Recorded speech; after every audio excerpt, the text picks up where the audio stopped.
Hi everyone, I'm back, and it's time to explore the depiction of women for the objective of encouraging something called the male gaze. That is a feminist term referring to a body of work, whether it's painting, sculpture, photography, printmaking, in which women are featured as primary subject. Sometimes they can be in the disguise of a historical figure, a goddess, somebody from a distant land. But in any way, what you find is that the art is created not so much to depict anybody of specific identity, but really to create something that is meant to entice and titillate the male viewer. So this is an art form that has endured for centuries, and it's often an art form that is dominated by male artists, not surprisingly. So let's take a look at an example of a work of art, a type of art called the reclining female nude. And this is a type of art that exists in abundance throughout art history. And again, with the objective of providing something that is fundamentally a visual erotic commodity. Let's take a look at it. All right, so what you find here in the 19th century is the continued depiction of women in this type, this category of painting that for which there are numerous examples.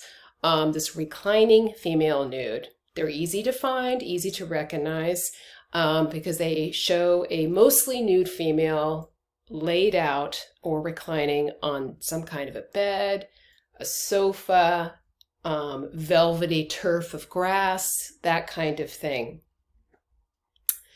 So when you think about Ingres, he is French, and we're in the 19th century. We're sort of at the height of colonialism, and France was participating in that as well. So the the tentacles of power from these mostly European countries stretched across the globe.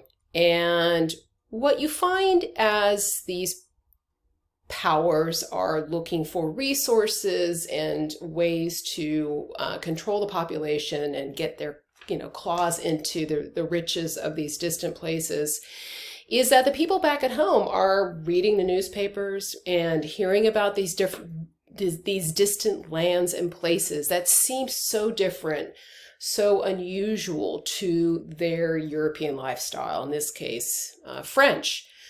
So to satisfy the curiosity and hunger about what these peoples and places are like, you have a whole body of artwork created in the style called Orientalism.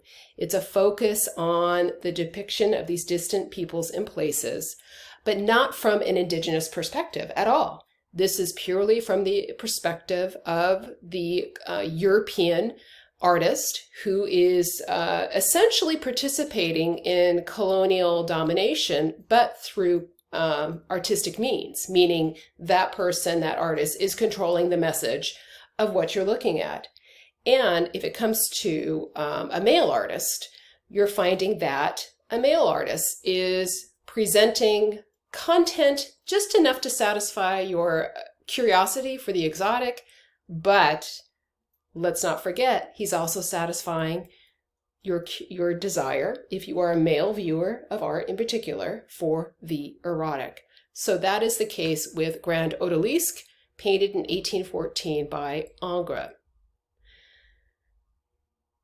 So sometimes you'll see reclining female nudes in the disguise of maybe the goddess of love and beauty, Venus.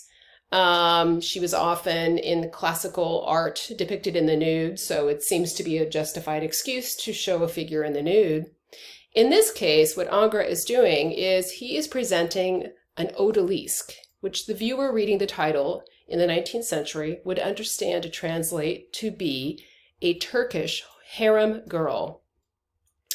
So the harem girls are understood to be sexually available. to satisfy the whims of the ruler of the empire in Turkey. And so to sexualize her and objectify her seems perfectly fine. What's interesting, though, is Ingres has catered her looks to appeal to the Western French audience. Her face looks like something plucked from a Renaissance portrait. It's very European looking. Gives her this alluring gaze over her shoulder at us, the viewer, and then adds just enough objects in it to contextualize it as representative of someone from a distant place. The scarf tied around her head, the peacock feather whip in her right hand, the exotic and luxurious fabrics, and then maybe on the right you might recognize one of those smoking devices, a hookah, which have come back in fashion. So she's presented as exotic, but fundamentally a sensual visual commodity. An odalisque, or a woman from a Turkish harem. And so this fascination for scenes from other worlds, from distant parts of the globe, continues to be part of the body of work produced by artists in this century and beyond. But it's often, manipulated and full of stereotypes that lessen the character and the virtues and the inherent strength of the dominated colonial people that are represented. Moving on to an example that is meant to upend this stereotype and challenge it for its abundance of hypocrisy is this work of art, executed a few decades later by the famous realist artist Edward Manet, also French. It's called Olympia. And he intentionally exhibited this at the exhibit of art called the Salon that occurred in Paris. It was a free event and a great platform for most artists to show their talents to thousands of participants because it was a free show. And make a sale. Manet at this point was a fairly established artist, and so he is finding that he's going to challenge a few